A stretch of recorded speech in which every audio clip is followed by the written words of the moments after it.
What is up, YouTube? This is Juggernaut097 bringing guys another video today, and today I'm going to be doing my TNA Impact review for you guys. This was on March 6th, 2015, so nonetheless, let's get started with this review. So we kick off the show with showing highlights from last week's show, nothing too special, so yeah. Then we got the BDC, they opened up the show. Kenny King comments on Drew Galloway, saying that this whole situation is getting out of control. The chosen one chose to get involved in the BDC's business, so now the BDC chose to take a piece of his ass. Kenny King says, "You don't mess with the BDC, and you don't mess with their money." MVP then gets on the mic and asks Drew if he has any clue what he has done and who he has done it to. He wants Drew to think long and hard about it because the world title is business, serious business, the BDC's business. So yeah. And then he says 1 year in the making. 1 year ago, MVP came to TNA and came to dominate and win the world title. But Drew got involved in their business. MVP will give him a chance to apologize for what he has done and needs to do so while MVP is calm. No Drew Galloways, and that makes MVP angry. And then they spot him in the crowd, and then MVP says, "You are public enemy number one to the BDC." Drew says he is home now and not far away from when he slipped into the ring and cost him the world title, pretty much. He said he is surrounded by wrestling fans, not sports entertainment fans. So, yeah. And then Drew Galloway says, Drew says he is in TNA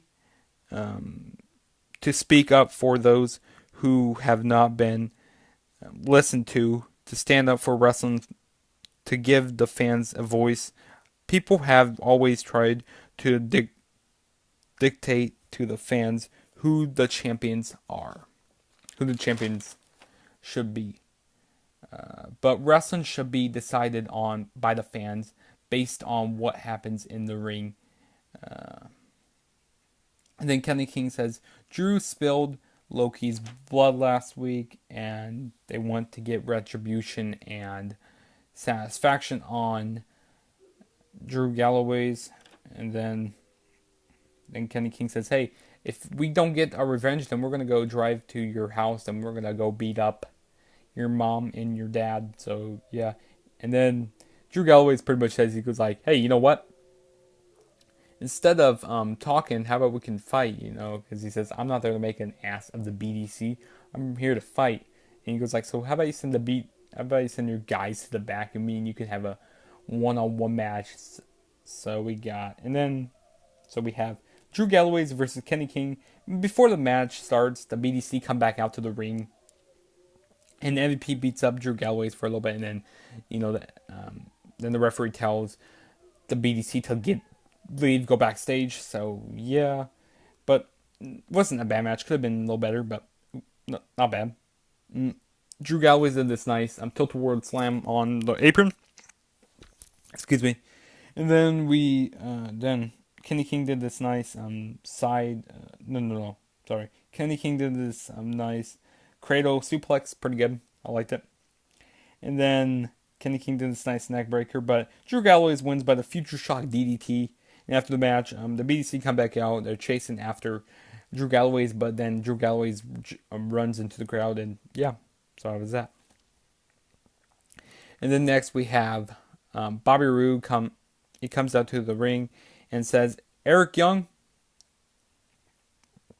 you cost me my TNA World Heavyweight Championship, and you tried to end my career. But take a good, long, hard look, Eric Young, because Bobby Roode is still standing, and tonight in this ring, I will become the new #1 contender to the TNA title." and there is no man on this planet who is going to take that away from me. Then Kurt Angle makes his way out to the ring. He says, "You said, you said nothing is going to get in your way. Let me make something perfectly clear. Kurt Angle is going to get in your way. I'm the one that is going to become the new number one contender. I'm the one who is going to be facing. He says I'm going to be the one who's going to beat Bobby Lashley. And if you disagree with that, we don't have to wait till later tonight." And then so he makes his own way down to the ring, and then on his way down to the ring, Eric Young comes out and attacks, and then Kurt Angle gets in the ring, and then he drags Eric Young off of Bobby Roode, and then Bobby Roode, they double team on Eric Young. So yeah, just set up for later tonight. So yeah. Then we get a video package of Taryn Terrell winning the Knockouts title, and the recent attack from Awesome Kong. So yeah. And then we get a backstage segment with James Storm. He's talking with Bram backstage. Bram says he doesn't need Storm's. He says he doesn't need Storm, but appreciates what they have done to their recent victims. Storm then says he needs Bram to take out Matt Hardy, but not end Matt Hardy. Storm says if Bram does this, he will never have anything to regret. Then we get a Kurt Angle video package. Then we get a commercial for the 20th edition of March 20th edition of Lashley versus MVP for the World Heavyweight Championship. So this spoiled what's going to be happening. So this spoiled the ending of tonight. So I hated that. I don't know why TNA does that. They spoil the matches these days, but yeah. Then we got Bram versus Matt Hardy. It wasn't really a special match. Didn't really care about this, but Bram pulls the referee in front of Matt Hardy, and then he pushes the referee out of the way. Which shouldn't Bram got disqualified? I mean, I think he should have, but I don't know why he didn't get disqualified. But then he low blows while the ref didn't see that on Matt Hardy, and then Bram wins by the brighter side of suffering. So yeah. And then he goes outside the ring, and then he grabs a turnbuckle. Not a turnbuckle pad, a turnbuckle. And then none other music hits. Magnus returns tonight, and he comes out beating up Bram. And yeah, so next week we're going to have Bram versus Magnus, so that'll be good. And then, we have Mr. Anderson backstage talking with Spud. They discuss the EC3 situation. Spud wants to end this tonight and will go out there and deal with this like a man. So yeah. Then we got Kenny King backstage receiving medical attention, and Low-Key is yelling at him a lot. So yeah. And then we got Galloway's. He's sick of the BDC's bullshit and feels that things need to change. He has an army in his corner, and they stand side by side. So pretty much, the fans are his army. So yeah. And then we get a video package of Spud and EC3's feud. So yep. And then Spud makes his way to the ring. Spud says that these few months have been horrible. He says he's been attacked. His friends have hurt him, and his friends have been hurt. Sorry, and his only reason he got through this was because of the fans. So, yeah. But things must come to an end. So he calls out EC3 and asks him to, leave Tyrus behind and stuff. Don't have him come out here. Just come out like a man. Come out one-on-one with each other. EC3 makes his way to the ring. Then he's by himself. Then they have a stare down. And then Spud, he wants to fight EC3 because this has to end. No friends, no shenanigans, just man versus man. EC3 says people like Spud don't get to challenge people like him, which is EC3. EC3 is a franchise born and bred to carry this company into the future, while Spud is just a little boy.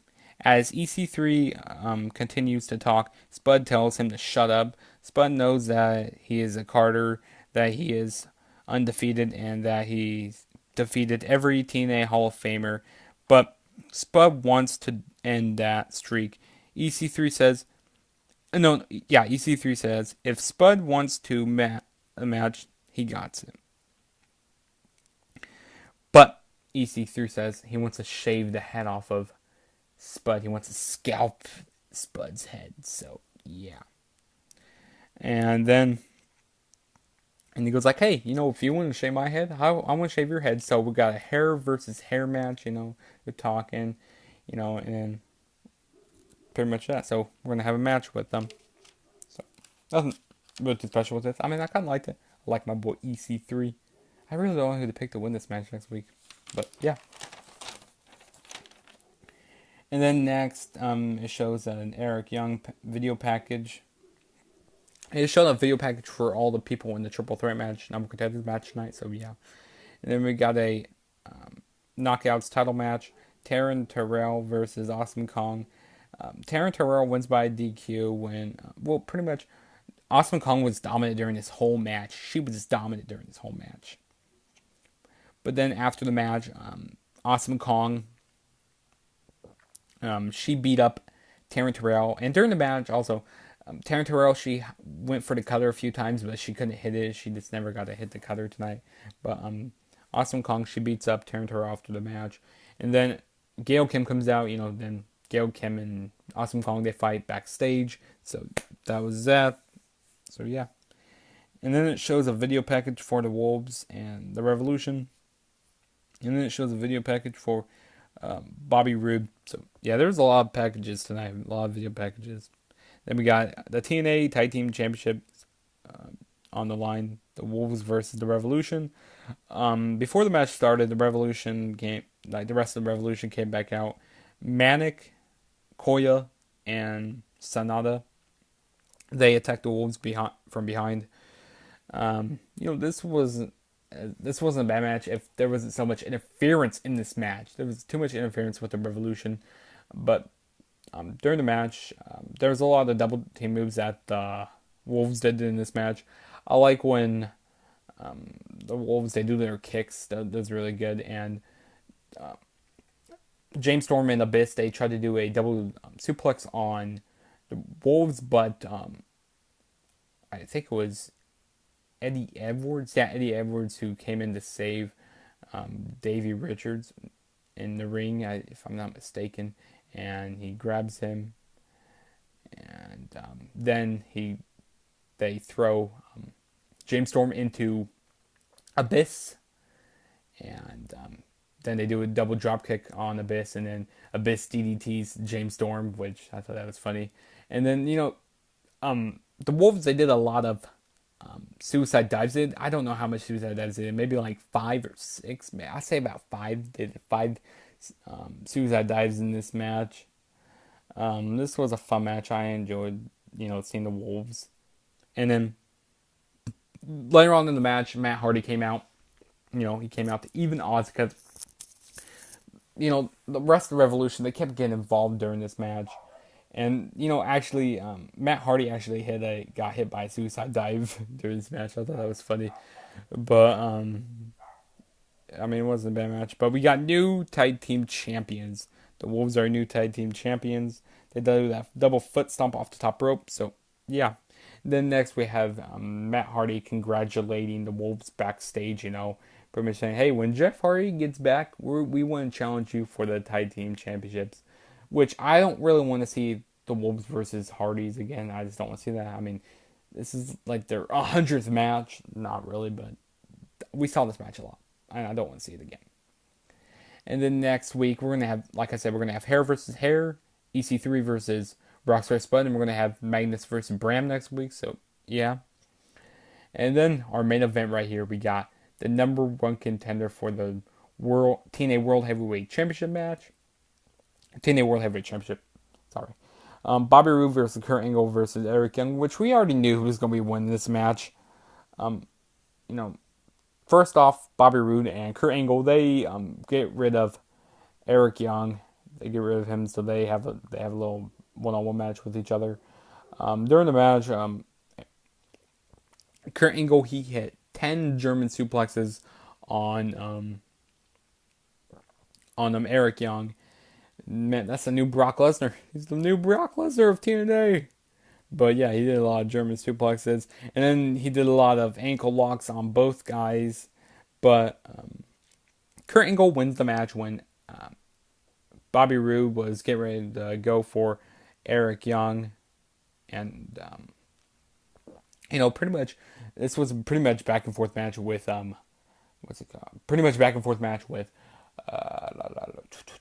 Kurt Angle and Bobby Roode, because Bobby Roode, he went for the crossface a lot during this match, but back to my point, back to who won. But Kurt Angle wins the match by the angle slam when Bobby Roode was going after Eric Young, but Eric Young brings out the steel chair, hits Bobby Roode in the face with it, and then Angle does the angle slam and gets to 1, 2, 3. So yeah, we got a new number one contender for Lashley's world title, Angle versus Lashley, and that's gonna be, like I said, it's gonna be on March 20th, 2015. So yeah, but then Lashley comes out. They have a stare down in the ring, and behind them was, in the stare down was Bobby Roode. Was like, "Hey, you guys can't leave me all this," and they try to pan off from Roode.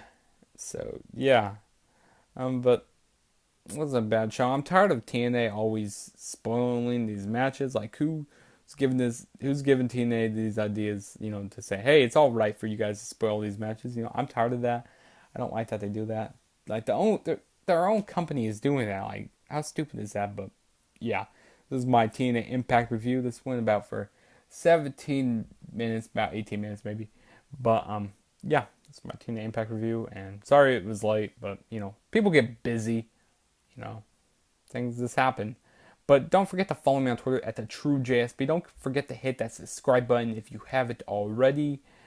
And go follow me on Twitter at @TheTrueJSB. Like I said, subscribe to me. Hit that like button. Just one little click. Just hit that subscribe button right now. Do it right now. But yeah, this is my review for TNA Impact on March 6th, 2015. So yeah, I'll catch you guys in my next video, and peace.